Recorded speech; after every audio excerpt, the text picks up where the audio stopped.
It is midweek, and you know what that means. That means legal AF. We got the band back together again.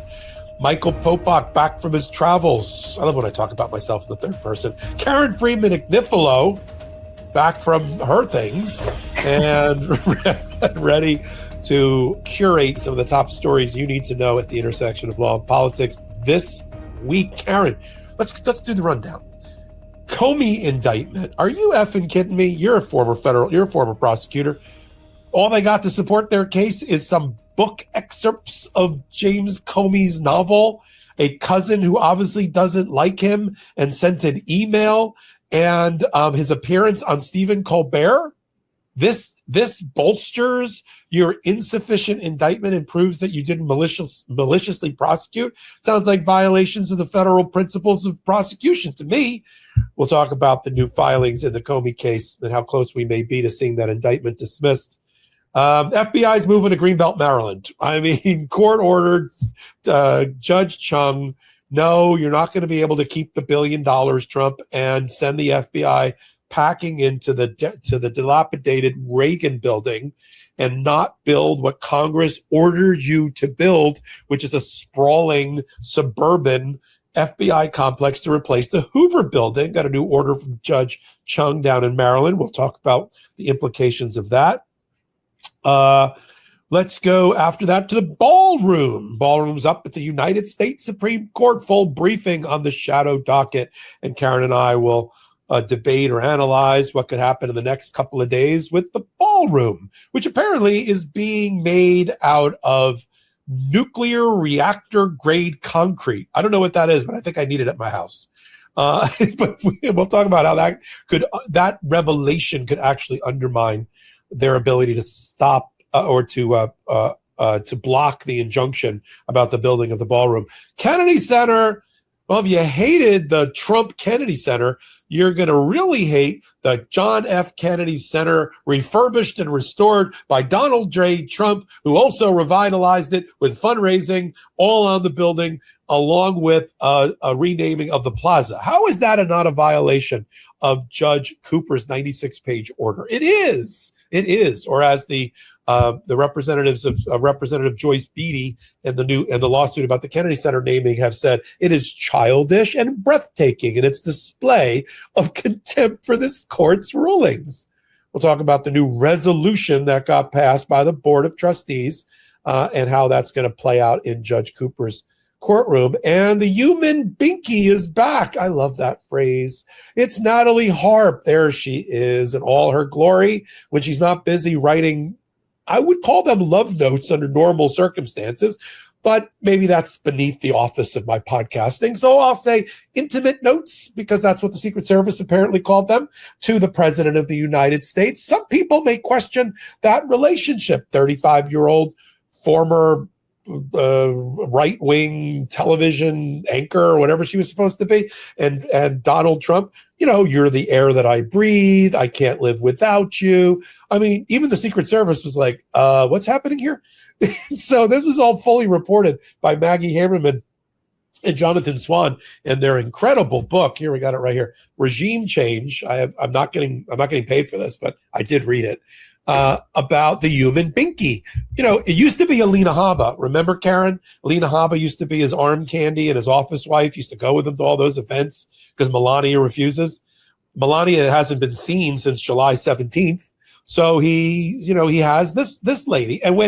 And somebody struck a nerve. And by somebody, I mean Senator John Ossoff of Georgia, who said, I don't know, he's not doing what he's supposed to do because he's busy playing footsie, my words, with Natalie Harp on the Qatari Air Force One. Oh, he didn't like that and had some sort of meltdown in front of a CNN reporter.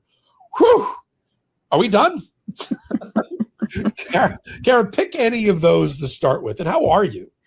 I'm doing great. I have to start the show with a big, huge shout out to my father, who it's his birthday today. And in celebration of his big birthday, he's having a legal AF watch party at his house. So happy birthday, Dad, and everyone who's watching Legal AF. I love you. And, That's all I have to start with the show. But yeah, let's dive in. Put some birthday emojis or whatever's in the chat tonight in honor of how old's your dad? There we go. There we go. How old's your dad? He's 85. God love him. Love him. And he looks fantastic. The guy has worked out every day his entire life, and he's in great shape. He looks great. He's strong. He's handsome. My dad is just the best. I hope my daughter describes me this way one day. He's a member of the gun club. Yeah, exactly. Yeah. No, my dad, trust me, my dad looks good. Yeah, that's great. So let's turn to, you want to do Comey? That's a good one. Yeah. All right. So James Comey, as we all know, former FBI director, former lead prosecutor in Manhattan, Southern District of New York, Trump critic. I mean, that's legitimate. And Donald Trump's been trying to go after him ever since. Had an indictment against him for, quote unquote, lying to Congress 6 years ago. That went by the wayside when Lindsay Halligan was kicked out of the job. And that indictment was dismissed, and they never were able to bring it again. And then, lo and behold, 5 days before, he released his book, because he's a little bit of an author, and he writes fiction. And he had a book called FDR Drive. Karen and I like that book already, being New Yorkers or people who live in New York. FDR Drive. Yeah, for those of you who don't live in New York, the main highway, if you will, on the east side of Manhattan is called FDR Drive. Right. Soon to be renamed Trump Drive. No, don't give him any ideas. I know, right? Don't worry. Mamdami's not going to do that. Is that a federal highway? Let's figure that out. So he writes a book about a right-wing podcaster, about a prosecutor who goes after a right-wing podcaster who says things that are incendiary and may or may not lead to the death of people. And and there's a chapter about stochastic terrorism and trying to get this charismatic leader indicted some way. And why am I telling this story? Because it's in the new filings by the federal government to try to support their indictment. Oh, yes. They took excerpts from a fictional book, chapter and verse, and tried to hoist Comey on his own petard. They took an email, a text. Okay. If you have a crazy cousin or somebody who's in your family, but you wish they weren't, who writes you on social media or otherwise, raise your hand tonight, because apparently the Comeys have such a person. And that cousin, whoever that cousin is, wrote a text message to Patrice Comey, James Comey's wife, and said, "You've gone too far with the posting of the seashells in 8647 as a call for violence, and I hope your husband goes to jail." And they actually are apparently prosecutorial discretion now by this Department of Justice is where you poll the family of the person that you're targeting for an indictment. And if you get enough crazy emails, you indict the person. I want to hear from Karen in a minute on that. So this is what they got, Karen, to oppose a motion to dismiss for vindictive prosecution, a motion related to misleading the magistrate judge to get the indictment, all sorts of motions filed now in front of the Eastern District of North Carolina judge. Oh, and I left out Stephen Colbert. Sure, throw him in the mix. How many times did you use late night television in your prosecutor days to support your indictment? So he goes on Comey. Comey goes on Colbert, right? And he talks about the posting. And this is it. This is what you got. Karen, what'd you make of all of it? Yeah, look, this is such a thin prosecution as it is, right? A picture of somebody else who arranged seashells in the formation of 8647. He stumbles upon these seashells while walking on the beach and posts it online. And this is the basis of them claiming that he threatened the president of the United States. And the minute somebody reached out to him, even before the Department of Justice or anyone said anything and said, "Oh, this could be misinterpreted," he took it down right away. He did not ever intend it to be a true threat. And a true threat is the term of art here that the government is going to have to prove in order to convict him. Otherwise, this is First Amendment protected speech, right? We have free speech in this country, but if you threaten someone and it's a true threat, then you can't. And that's what they're going to have to prove. And I just don't see how they're going to prove it, even with this new filing where they claim to put it in context. And the reason I guess they claim they cited to his book was because of what you said. There was a character that was sending threatening messages, threatening coded messages to his followers to commit violence. And I hope that Jim Comey's response is quotes from Donald Trump, his speech on the ellipse. You want to talk about true threat? Do you want to talk about true threatening words? Let's talk about that. That's what a true threat looks like. And the words that Donald Trump himself used. So I don't think they'll ever be able to prove this case beyond a reasonable doubt. I'm surprised they even got an indictment. And let's see if the judge even lets it get to a jury, or if the judge throws it out for any number of reasons, including vindictive prosecution, right?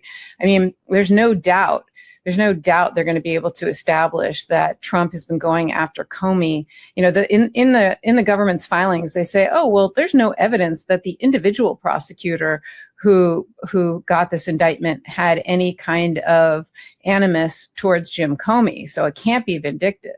Well, the head of the Department of Justice is famously Donald Trump, because just ask him, he'll tell you, but also Todd Blanche, who will say that will also admit that he answers to Donald Trump, and that there is no separation between the Department of Justice and Donald Trump.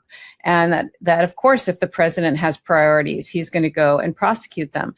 And so all they have to do is lay out all the times that Donald Trump has tried to go after Jim Comey and has been looking for anything to prosecute him on. If you remember, he was indicted for, quote, lying to Congress, but that was thrown out because Lindsay Halligan was not a properly appointed United States attorney. I think they'll be able to make out a vindictive prosecution case, and this case never gets to a jury. But if it does get to a jury, I don't think they're going to be able to prove true threat. There's no way anyone can interpret this as a true threat. I don't know why you say that, Karen, tongue firmly planted in cheek, because here's how they address it in their filing. Are you ready? All right, here we go. There is no serious dispute that an objective viewer of Comey's post could read it to mean kill President Trump. That's it.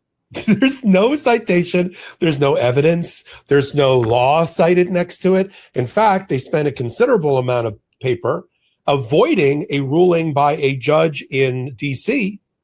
who had to address 8647 in the last couple of months because of a public interest group, a protest group that's set up somewhere in Washington that has a manned booth every day calling for the impeachment of Donald Trump, 8647. And he said no one in their right mind under this context would take that as a true threat. I worked in a diner.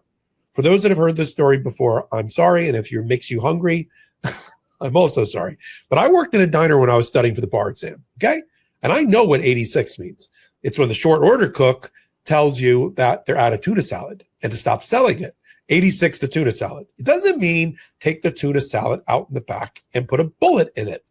And they're really, to your point, Karen, they're really grasping at straws and trying to find fourth and fifth definitional examples of the word, the slang term 86, totally avoiding the federal judge because they don't like the ruling, who already said it can't possibly be interpreted under those facts as a true threat. And I think the same thing applies here.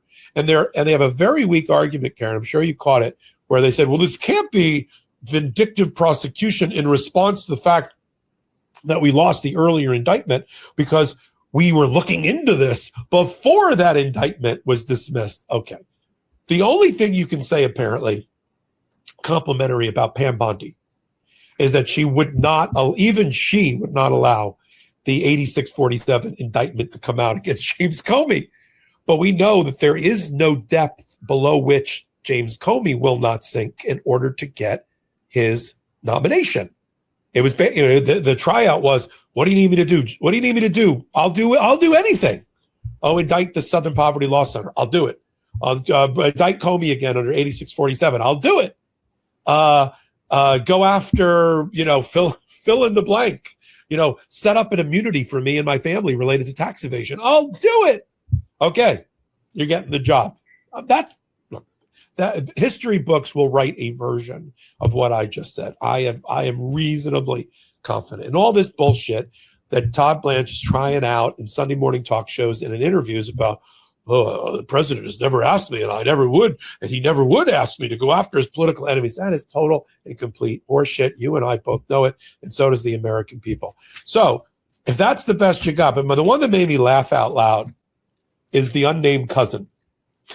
How many times in your 30-year career as a prosecutor did you take a poll of the crazies around a particular person that you were investigating? And that was one of the things that led you to indict. How many times? Zero. Zero.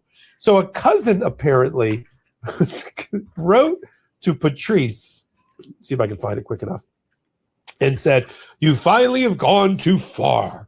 Your Trump derangement syndrome is out of control." And so, even the cousin thinks he should be indicted. Is that what we're up to now? Who you shoot pool with and your cousins determine prosecutorial discretion? I mean, look, if that's the best they've got, but they're grasping at straws because think about it. If this was really a true threat, why did they wait a year to arrest him? You don't have to get an indictment to arrest someone. This didn't take a huge investigation. This isn't like some big complicated white collar case that you had to subpoena records from banks, et cetera. What took a year? He posted a picture. It says what it says.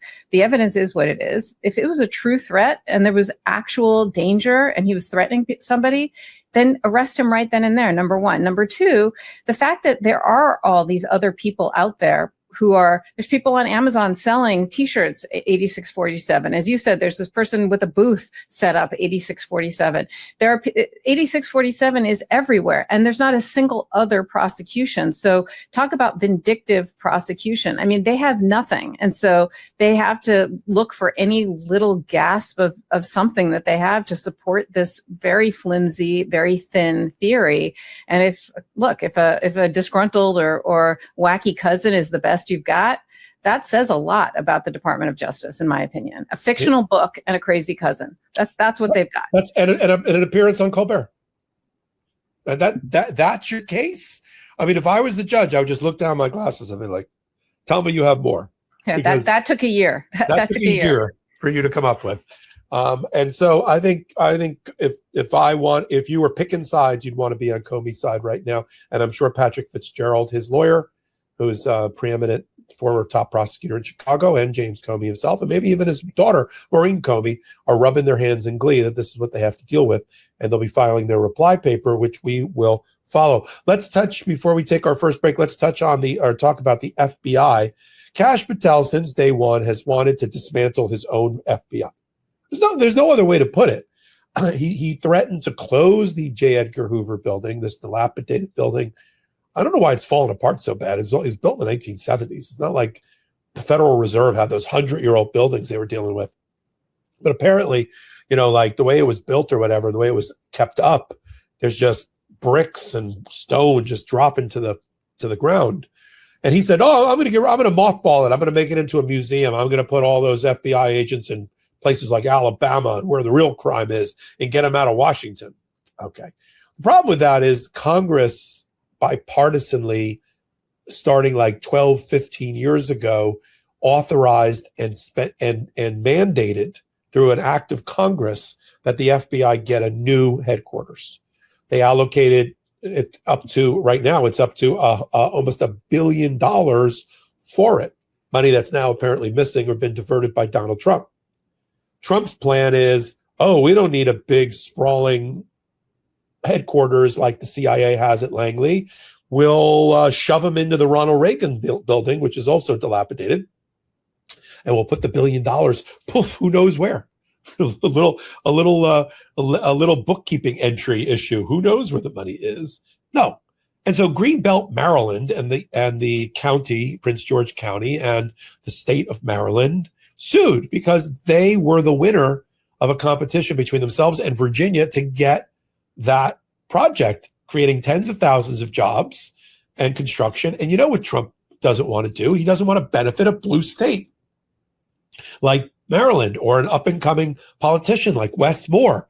So he killed it, just like he went after Colorado when they indicted and sentenced and convicted and sentenced Tina Peters, the election clerk, for all of her, election denying, interfering activity, and to get them to relent. And it worked, by the way. They squeezed that Democratic governor so hard, he's outgoing, that he actually relented and commuted her sentence. And the reason is they started cutting off the federal dollars. They moved the Space Force out of Colorado. They cut off some weather center money and federal dollars. And he said, uncle. And he commuted that sentence. They're trying to do the same thing in Maryland. What do you make of Judge Chung's analysis and decision making in the next steps? I mean, look, that was a pretty simple analysis the conclusion he came to. He basically said, look, this was the decision to not move the headquarters to Maryland was against the law. It was not in accordance with the law because Congress had specifically required the headquarters to be selected from 3 approved locations, and nothing in the governing statutes authorized Trump and this administration to unilaterally rescind that and just pick an entirely new location. So he blocked the move. I mean, it was a simple interpretation of what the law is. And so, I don't know what they're going to do. I don't know what they're going to do other than just completely violate what a judge says, like they're doing with the ballroom. I mean, that to me is the biggest example of them just doing whatever they want and not listening to a court. And we're going to get to that. But other than ignoring what the judge says, I think they have to keep going. Yeah, I agree. I think the Judge Chung said very straightforwardly, if Congress wants to change it by an act of Congress and let you use the dollars for the Ronald Reagan building, you can go ahead. But until then, you're moving to Maryland. Why doesn't he go through Congress? He controls Congress. Why doesn't he just go to Congress? Why are these court battles going on? Why doesn't he just have Congress? Does he control Congress and the House? I mean, it certainly seems like it. Because it's 50-50 because, they're down to like 3, a margin of 3, and people who were there who see the need of the FBI having a modern state-of-the-art facility voted for that money and voted for that building, and they don't trust Kash Patel and Donald Trump. And so I think there's enough bipartisanship about the issue that the FBI long term needs a real home that I don't think he has the votes. That's my interpretation. Yeah. I mean, if it was a different leader, if it wasn't Kash Patel carrying the water on this, maybe you would have a different outcome. But listen, they can try. I mean, the things he can't even get the SAVE Act passed, and he controls Congress. So I'm not so sure it's that easy these days. That's why he keeps bypassing them with executive orders. That makes sense. But the SAVE Act is, look, that is totally separate, right? This was already authorized. This was already congressionally authorized. You would think 10 years ago. Yeah, you would think they'd want to preserve something that they already decided. Well, if you're interested in institutional in protecting your co-equal branch status, you shouldn't let, as an institution, the presidency shit all over you and not execute, which is right there in the title, as the executive branch, not execute the laws that you pass. That's a bad precedent for the future. And they're starting. The problem is they're so focused now on the midterms and their primaries and their whatever. Nothing's getting done. You've seen the numbers, right? This is the most do nothing Congress of all time. It's passed like 5 bills, 5 laws. I mean, other than the budget and stuff that keeps their lights on, they don't pass any other laws, Karen. They really don't. They really don't. There's nothing. It's not. I don't want people to think like, why doesn't Legal AF ever talk about the good laws that are being passed by Congress? There aren't any. It's just self-preservation. Oop, another budget, another spending, another. Let's wallpaper over the debt and the deficit, and the $40 trillion growing deficit, and pass another bill to keep our salaries flowing. That's all you see. That's all you see. And they're not having hearings that you would think they should have, right? I mean, for example, they passed the Epstein Files Transparency Act. You would think they would now have hearings, right, to see how are we doing in terms of compliance with that act. No, not at all, right? And instead, they're I don't know.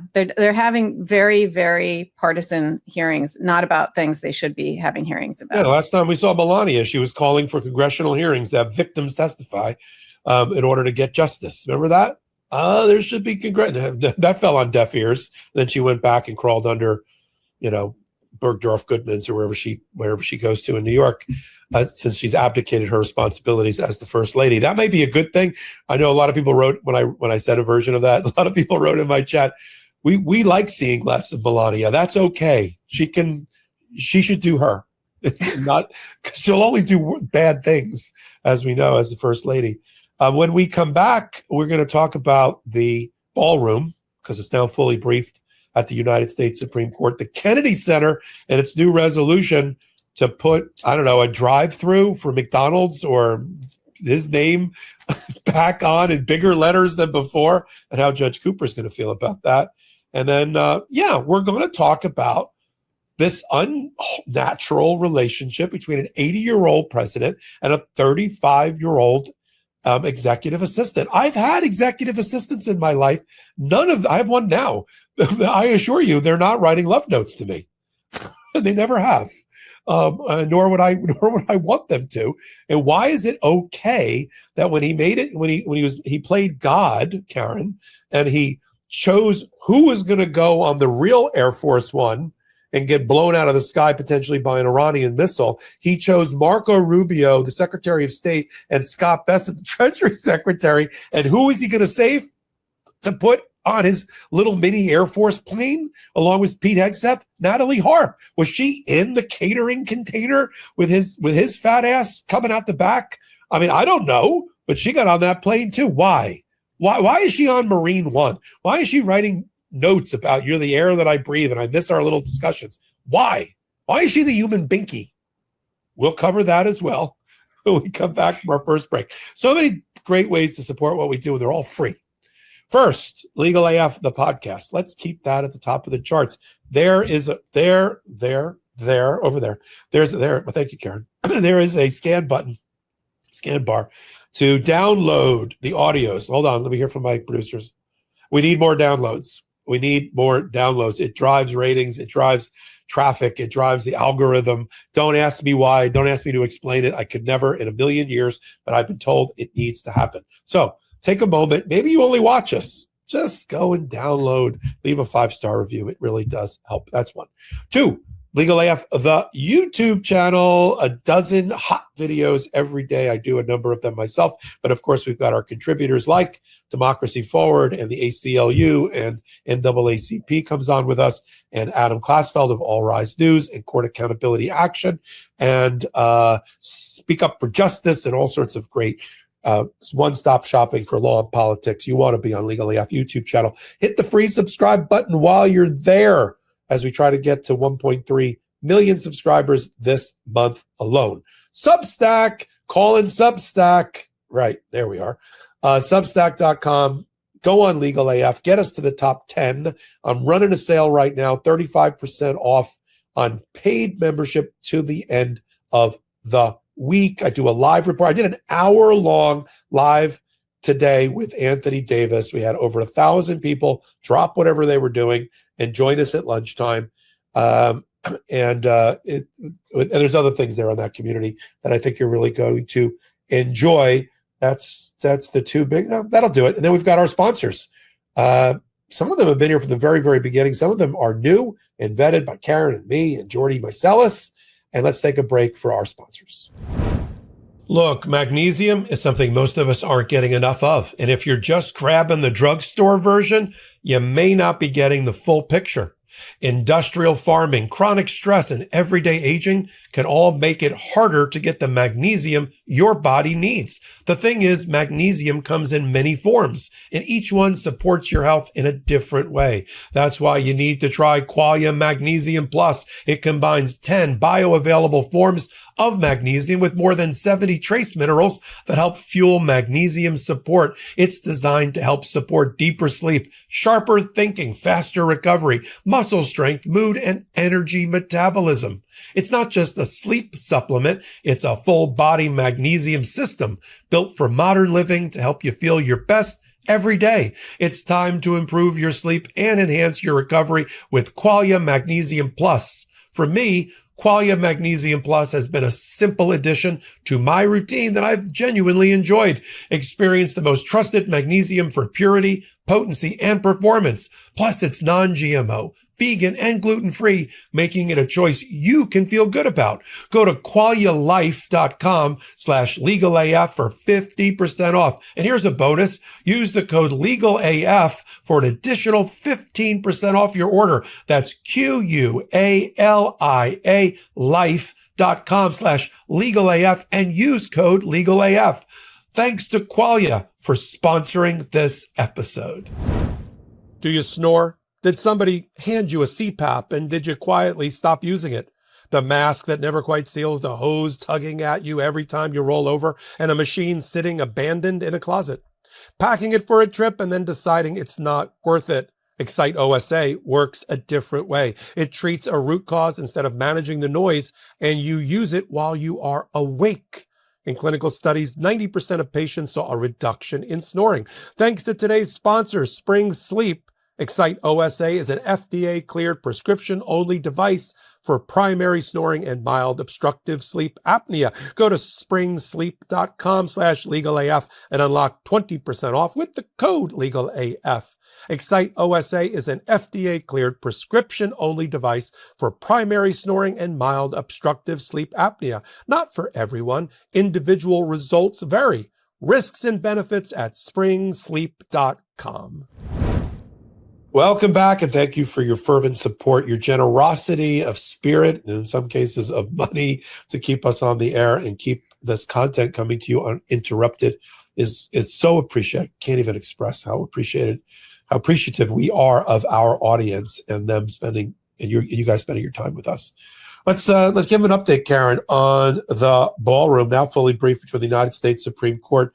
The Department of Justice must think it does its best work at 1:38 a.m. in the morning, because that's when they filed their emergency petition up to the United States Supreme Court on Friday, asking Justice Roberts, and eventually the whole court to block Judge Leon's original injunction, which allowed them to continue to develop the military hospital Taco Bell complex below ground, but not build a 90,000 square foot ballroom.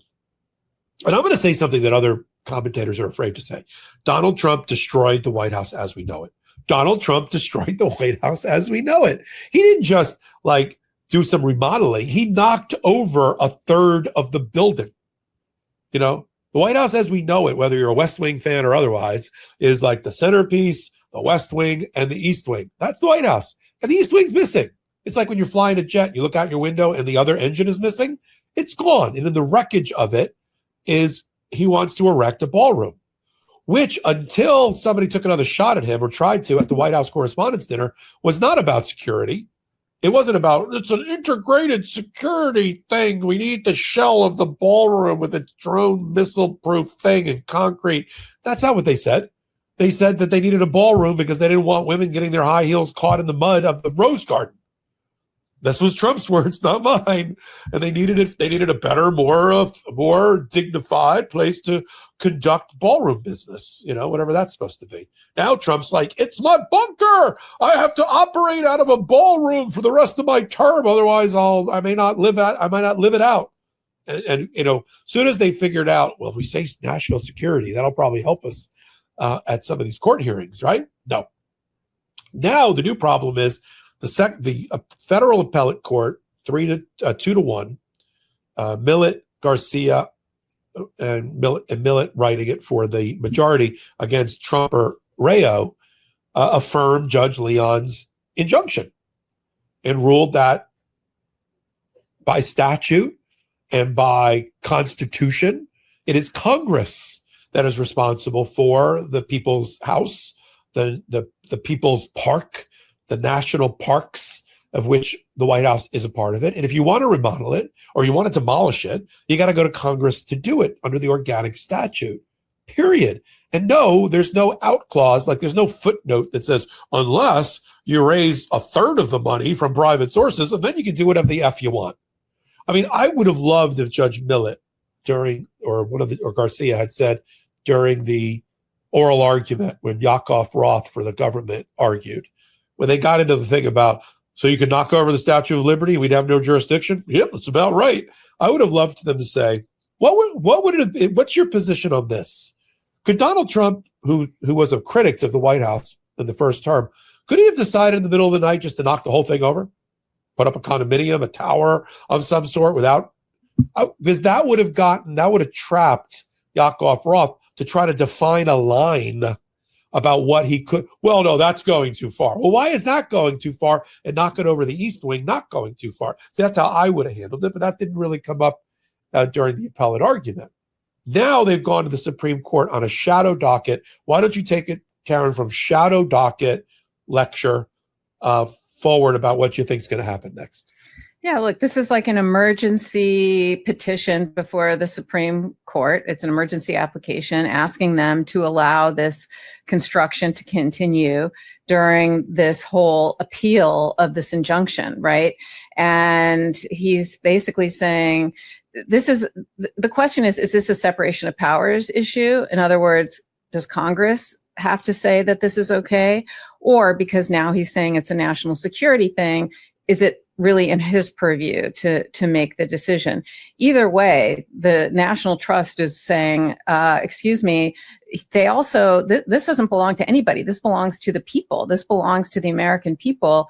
And there are preservation statutes and rules and historical preservation as well here. And he has just taken a literal sledgehammer to the East Wing without getting permission, calling it an alteration, which is a joke. And then now saying this is a national security thing. And look, the injunction essentially said you can build everything from the ground down, but you can't do anything from the ground up until this is fully litigated. But what Trump is doing is completely ignoring that completely and building this ballroom. And what they're doing is they're working 24 hours a day or 20 hours a day, 7 days a week. There's over 250 construction workers that are there. And they are doing it like that so that they can essentially say we can't reverse it. We can't reverse it now. It can't be stopped because we've gone too far. We have to keep going. And so that's how they're trying to get around this court order. Now, the plaintiffs can say, look, talk about irreparable harm, which is what they have to show here to get an injunction.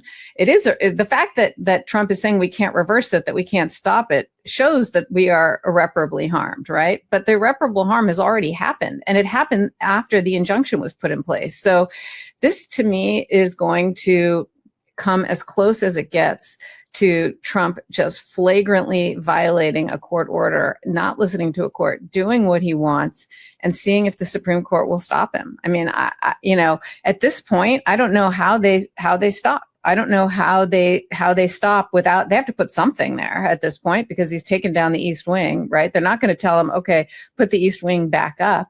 And so they're going to somehow, I don't know how they're going to thread this needle because he has flagrantly violated a court order. He's violated the law. He's violated a court order. And I don't know how, and he's continuing every single day to violate this court order. 250 person crew, 24/7, using nuclear reactor grade concrete in order to get it up. Look, they could seal it and cap it until this whole thing is resolved. That's what Judge Leon told them to do. Look, you made a giant hole of your own making. You made a mess of your own making. Go fix it. Cap it. You can secure it. That's part of the injunction. You can secure the site. They're obviously operating business as usual at the White House. He doesn't cancel. He's hosted state dinners since the hole is in the ground. He just had a state dinner. He's hosted foreign dignitaries. He's had them at the Oval Office. He hasn't stopped. He's not working out of a construction trailer. He's not like, well, I'll just fly around in one of my several Air Force Ones for the next year because I can't use the White House, or I'll just operate out of my golf clubs. He's not golf courses. He's not doing that. So for me, that always undermines, from the record standpoint, that always undermines any of his position taking. But now we got to see if he's got 5 votes on the United States Supreme Court to give him his effing ballroom. One more thing, the Democrats, if they get possession of the White House again, are going to have to fix how many tens of millions of dollars, Karen, do you think that the next administration is going to have to spend to reverse all of the Roman emperor gilded golden monuments, renaming statues and ballrooms of Donald Trump? It's hundreds of millions of dollars, right? It's funny because if you went up the West Side Highway in Manhattan, which is the other side of Manhattan, not the FDR Drive, there's a whole stretch of buildings that all had Trump's name on it on the Upper West Side. And years ago, all of those buildings, the co-ops and condos, they voted to take his name off, and so it doesn't say Trump anymore.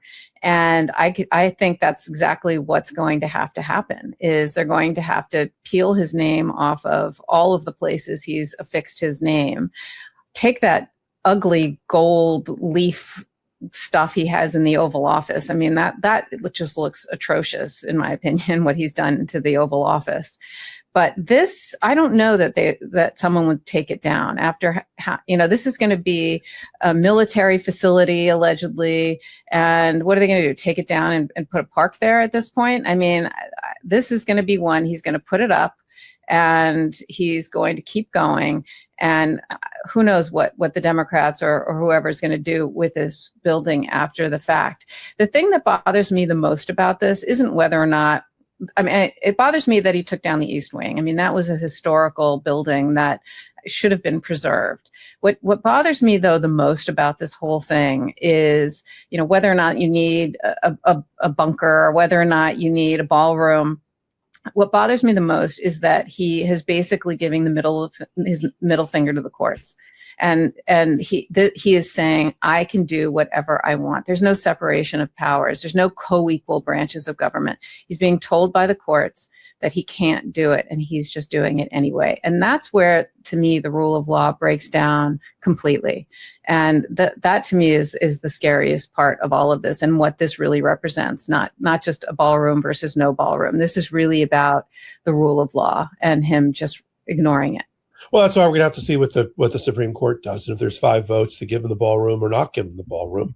I don't know yet. We'll know in the next week or two if they're going to block the injunction. He'll get the ballroom because it'll go up. It'll be on the merits, even though they'll say, well, it's not on the merits, but it really is on the merits because that building will go up and not be replaced. So let's talk about Kennedy. Speaking of flagrantly violating court orders, Kennedy Center, which, I don't know, operated just fine for decades until Donald Trump came in and started describing it as some sort of slum that he needed to, gentrify and fix. I never heard in any years when other presidents were president, including Trump in the first administration, that the Kennedy Center had major problems. That, look, every performing arts center that's of a certain age or vintage needs to be, refurbished. I mean, you and I lived through Lincoln Center, and we're staying with our New York theme today. Lincoln Center in New York, and what used to be Avery Fisher Hall, now Geffen Hall, and all of that, and tens and hundreds of millions of dollars spent for modern audiences and new technology and all of that. I get it, soundproofing. But let's start with the name. Trump says, somebody check the statute. What does it say? Oh, it says that this is a living memorial to JFK following his assassination, and no one else can put their name anywhere on the building. Okay, so what I'm hearing is I can put my name on the building. So he starts putting his name on the building.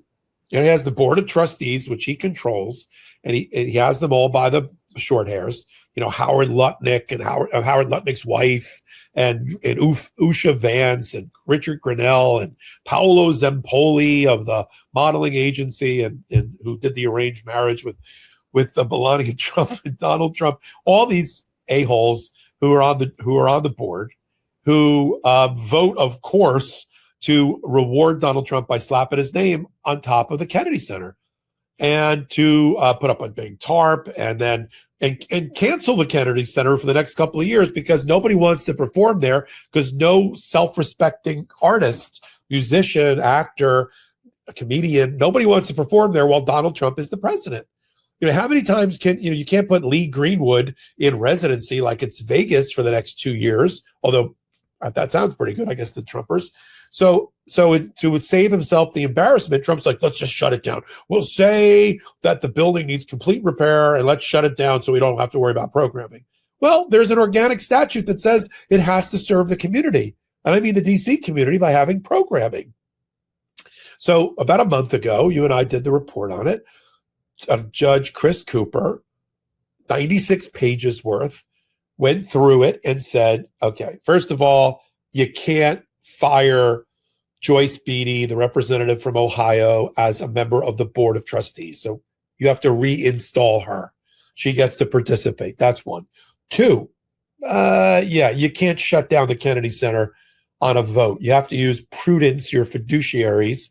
I don't see where you did due diligence, or any kind of appropriate research to make the decision that it has to be closed rather than have it be done in stages and keep it open while you're performing and all of that.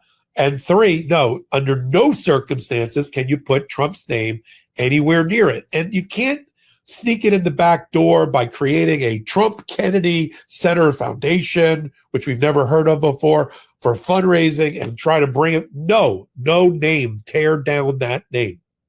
And they tore down the name on the injunction. They left up the scaffolding and still up the tarp.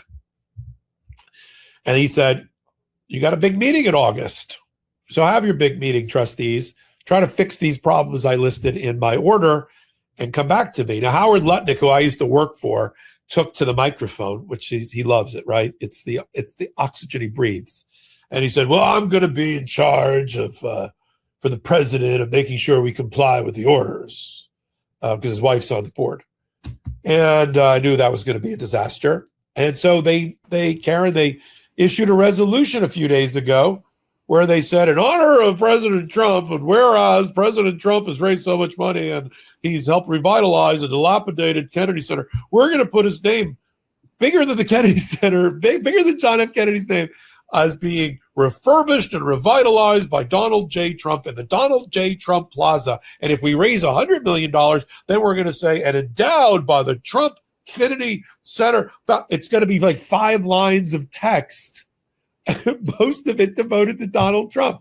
And as the lawyers for Joyce Beatty wrote in a status report today, this is a childish and blatant, breathtaking disregard for this court's order about the name and the fact that the tarp is still up. And no, you bring back Karen for a minute. Karen, what do you think they based you? I know you. It's a bad way to ask because I know you know. How many slides did the Board of Trustees review substantively in order to make the decision to shut down the Kennedy Center in a PowerPoint deck? How many slides? 0. No, 2. They had 5, but as 5 slides. One was the title page. The back one was the closing page. One was a biography of the person who wrote it. And 2 pages of bullet points is what they based their decision to. Do you think that's the prudence that Judge Cooper was looking for? This is a joke. I mean, what's the psychology behind Donald Trump has to have his name on everything? He's so insecure that he has to have his name everywhere. And then you've got all these people who spend their time, like the fact that the Board of Trustees is spending all their time not coming up with great programming, not finding great artists to perform there, not figuring out how they can serve the public, coming up with other ways to put Donald Trump's name on the building, not once, not twice, not 3 times, but like 5 times. Like that's what they spend their time doing, because he's so insecure and needs to have his name all over everything. I just don't get it. I don't understand why this is happening. And again, violating a court order and violating the law. Because he's a megalomaniacal narcissist, and he thinks that the more things he puts his name on, look, it's going to be like those. Remember those images with Iran when the people once liberated went on horseback with ropes to tear down the giant statues of Saddam Hussein? It's going to be the effing same thing, except it's going to be, I don't know, the independents, the Democrats doing it. They're in a lot of trouble. Here's what I think is going to happen. Judge Cooper's not going to be happy, especially after he was attacked by Donald Trump, including about his wife. Like, he actually was so low and disgusting that during a social media posting about the original decision, Trump said, even your own wife, Judge, doesn't want to carry your name. I guess she doesn't have her last name. And because she's embarrassed by you. Really? Well, that's an appropriate thing to say about a sitting federal judge. So he's not going to be happy. They've asked for discovery because they're tired of being spoon-fed on the Joyce Beatty side. Documents by the Trump administration, curated, they said. Like, for instance, if I'm doing a discovery plan, let's see, I'd like all the text messages and emails between Howard Lutnick and his wife, Allison Lutnick. I'd like all of the text messages between Paolo Zampoli and Donald Trump. Anybody on the board like Richard Grenell and Donald Trump. Trump, did you hear this one, Karen? Joyce Beatty revealed during an interview that Trump was on the phone call, because it was a telephonic board meeting. He was on the phone call listening in to make sure that his name was put on. Like, you could like hear him breathing. It was like an obscene phone call to his own board. I mean, the fact that that's what he's worried about, again, what about the Iran war? Get us out of that. You know, what there's so many more important things going on. And what does he care about? His name on the Kennedy Center. That's what's important to this president. Yeah. So he's going to get in big trouble. There's going to be a new filing for another injunction. There's going to be an order of contempt eventually. It'll all happen in September. And you know where to find out about it on Legal AF, the podcast and the YouTube channel. I'm so glad everybody's here today. We're going to take another quick break. For those that have asked us, how do we support? What would you do? We really enjoy it. We have millions, 40 million people a month that listen or watch our work. And so the way to support us and keep that coming to you uninterrupted is help the podcast. You know, we won the Webbies this year as the best podcast in our category. But we need more audio downloads. Don't ask me why. I wouldn't ask for it if we really needed it. We do need it. Help us with the downloads. That's one.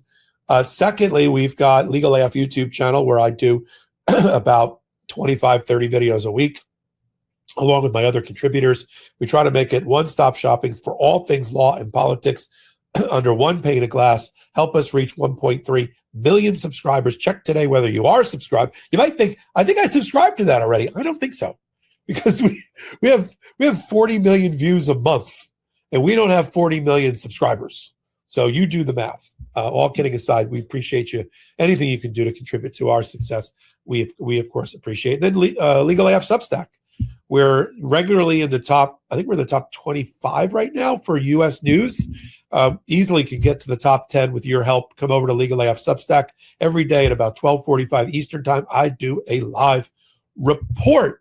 And then we've got our sponsors who are pro-democracy, who know our point of view, who know we're exercising our First Amendment rights without censorship and appreciate your First Amendment right to hear what we have to say and want to be heard. So let's take a break for our sponsors. Life insurance. We all know we need it, but we keep putting it off because we think it's complicated or expensive or that, I don't know, will live forever. Stop telling yourself you'll handle it later and take care of it today with Select Quote. In 15 minutes, you could have coverage that fits your life and budget. Here's what makes Select Quote different. Their licensed insurance agents work for you. not for one insurance company. They compare options across multiple carriers to find you the right coverage at the lowest price. Even if you have health issues, they can help. High blood pressure, diabetes, heart disease, their agents know which carriers will give you the best rate for your specific situation. Other brokers push policies that pay them the most. Select Quote's agents actually shop for you. Get the right life insurance for you for less at selectquote.com/legalaf. Go to selectquote.com/legalaf today to get started. You've got weight loss goals, and this summer, it's time to actually hit them. Weight Loss by Hims is designed to support you every step of the way. And now Hims offers access to an affordable range of FDA-approved GLP-1 medications, including the Wegovy pill and the Wegovy pen, so you can lose the weight and keep it off. With Wegovy at Hims, lose up to 20% of your body weight when combined with diet and exercise. Through Hims, everything happens online. You'll connect with a licensed provider who will determine if treatment is right for you. If prescribed, your medication is delivered right to your door. No insurance necessary. Plus, you'll have access to 24/7 messaging with your care team and in-app lifestyle and nutrition support. Ready to reach your goals? Visit hims.com/legalaf to get a personalized, affordable plan that gets you. That's HIMS.com/legalaf. hims.com/legalaf. Weight Loss by Hims is not available in all 50 states. Wegovy is the registered trademark of Novo Nordisk AS. To get started and learn more, including important safety information, Wegovy clinical study information, and restrictions, visit hims.com. Welcome back. You're on Legal AF, the podcast at the midweek with Michael Popok and Karen Friedman-Agnifilo. All right, listen, we're not salacious here on Legal AF. I'm not talking about Natalie Harp with you, Karen, because I want to be in the National Enquirer. I think, oh my God, it's so interesting. No, I'm doing it because it is a legitimate question to ask, despite them thinking it's below the office of the president, for CNN to follow up on something that John Ossoff said during his campaign speech, questioning the relationship and Donald Trump's focus on his job instead of on his relationship with a 35-year-old female staffer. If I'm not the one that wrote the love notes and put them all over the Oval Office, as reported by Maggie Aberman, I'm not the one that said, "You're the air that I breathe. I can't live without you. I miss our times together." I didn't write that. She wrote it. First question for you, Karen. Do you think it's a legitimate question for the media and for us in our commentary to highlight that this, how do we put it, this unnatural weirdo relationship between the 80-year-old president and his 35-year-old staffer? Of course. I mean, by all accounts, she has more access than even the chief of staff, Susie Wiles. I mean, she right now, according to certain people, has the most access, the most proximity, and in some senses, the most power in the White House of any of his aides. And so, of course, it's legitimate to ask what qualifications does she have to have that type of a role? And then when you hear the frankly inappropriate way that she has talked to him, we've always thought it was strange that he needed someone. If you remember during the trial when he was being prosecuted by the Manhattan DA's office, she was there printing out articles, positive and favorable articles for him, because he needed that. He can't handle negative press, so he needs to constantly be told how great he is and see people saying good things about him, because I don't know if it's a fragile ego or what it is. And so we always called her the human printer. It was weird that she would just sit there and print out positive stories for him, and that he needed that constant adulation and reinforcement. But now when you hear that of all the people on Air Force One, when there was a threat to people's lives, he basically, to his life, and therefore everyone on that plane, he left everyone on the plane, dozens of reporters, cabinet members, he left everyone on that plane except her and Pete Hegseth. And why? So who is, I think it's a completely legitimate question to ask. And then when you hear how inappropriately she speaks to him, look, as a woman who has worked for powerful men before, that is what I have done many times. I've never in my life spoken to these people like that. I mean, the men that I've worked for like that. It is bizarre. It is completely bizarre. And just the more you hear about her obsession with him, it's not devotion or loyalty. It's like an obsession that she has towards him.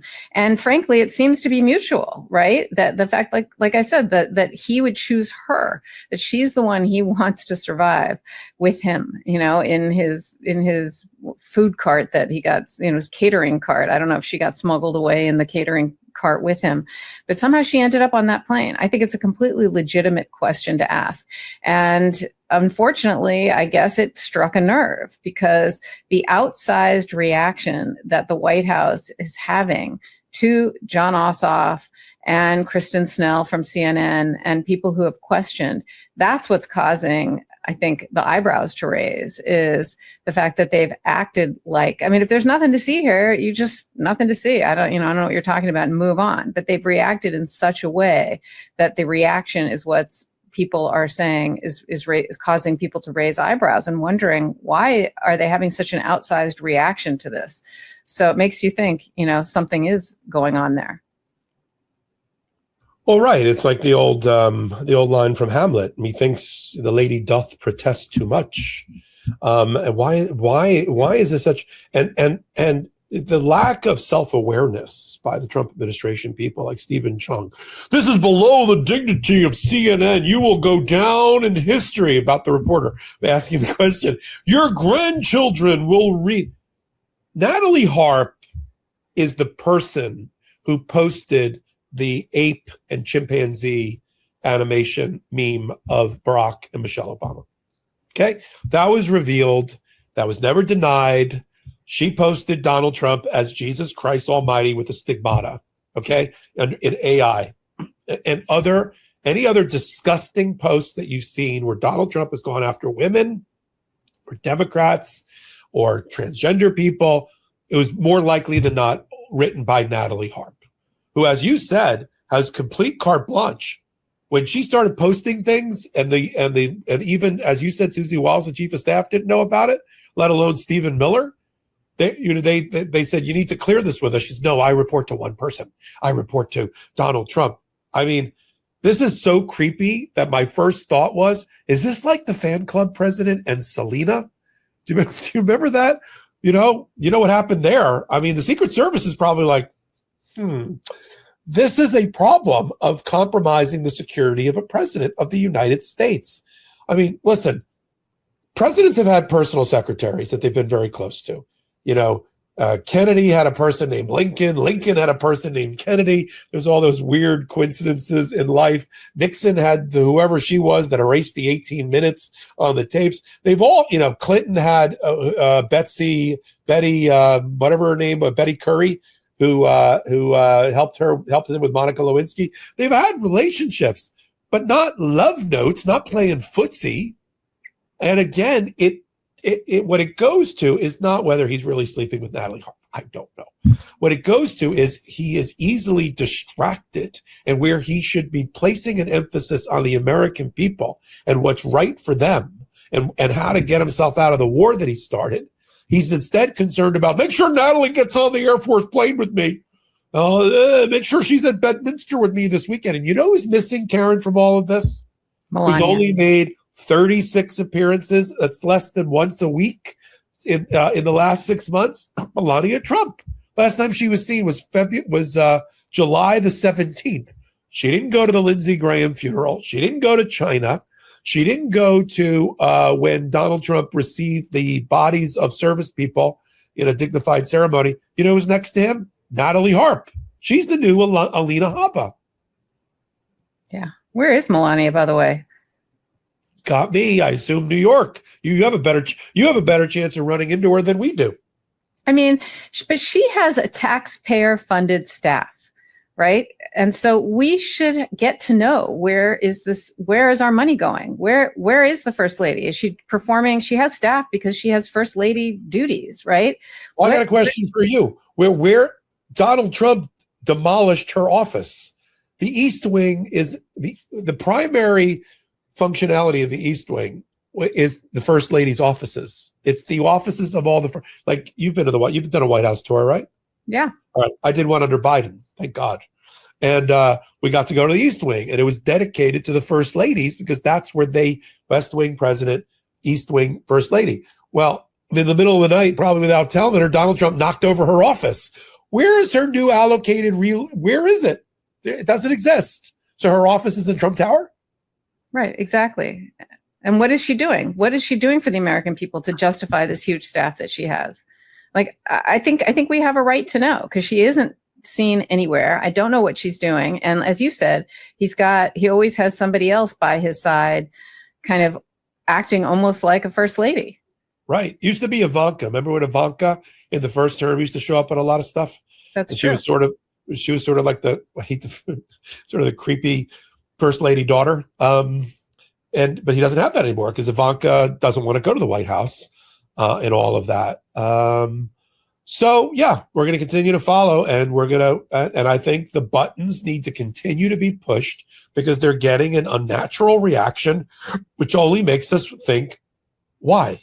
Why is this? And let me ask you a question, because you're better situated than I am, obviously, to answer this question.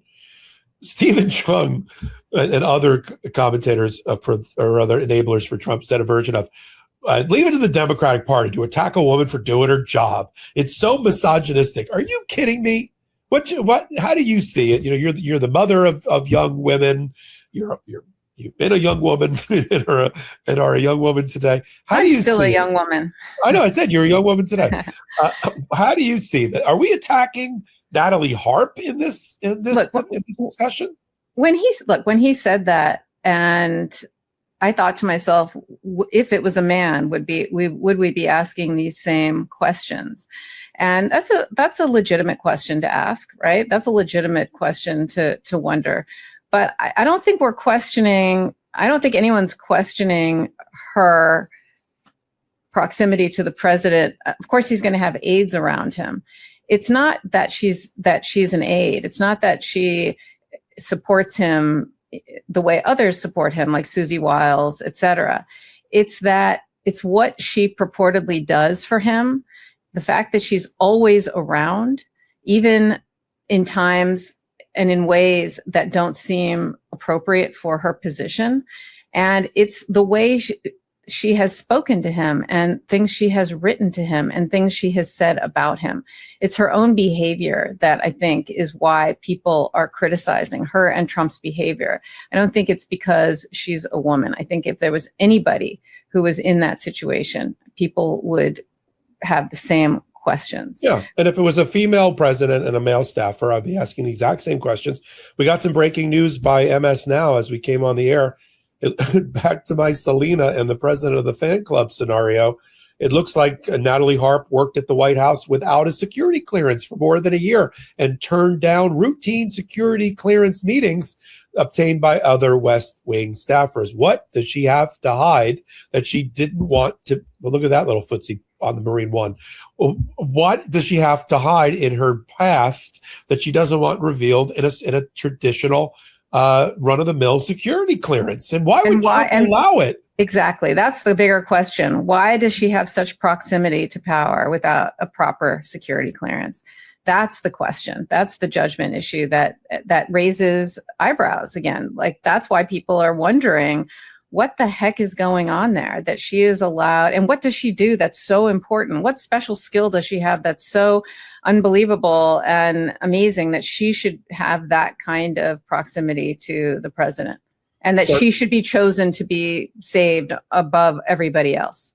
Starting to sound a lot like Fatal Attraction. We'll have to continue to follow the story in MS Now, breaking it. We appreciate that. We appreciate our audience so much. So many different ways to support what we do here.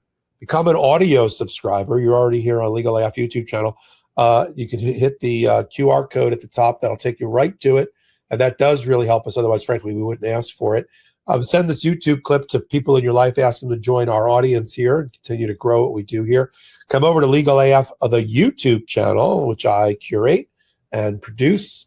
We do about a dozen videos a day at the intersection of law and politics and update you on all of those things. And then help us get to 1.3 million subscribers. Come over to Legal AF, the Substack, and help us get to the top 10. We're now about number 25 of U.S. News Substacks. I do a live report every day at 12:45 p.m. Eastern Time. Then, of course, we shout out and thank you to our pro-democracy sponsors. And Karen, as usual, the last word here. I have a feeling I know what it's going to be here on Legal AF at the midweek on August the 19th, 2026. Go. Happy birthday, Dad. I love you. We all love him.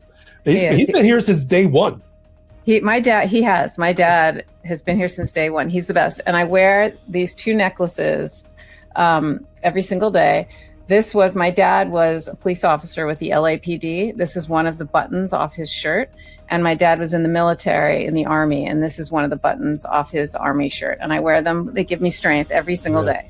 So lovely. Thank you for being you, and thank everybody out there for being who you are and such great supporters of Legal AF. So until our next show this Saturday with Ben Meiselas and me, shout out to the Mighty and the Legal AFers.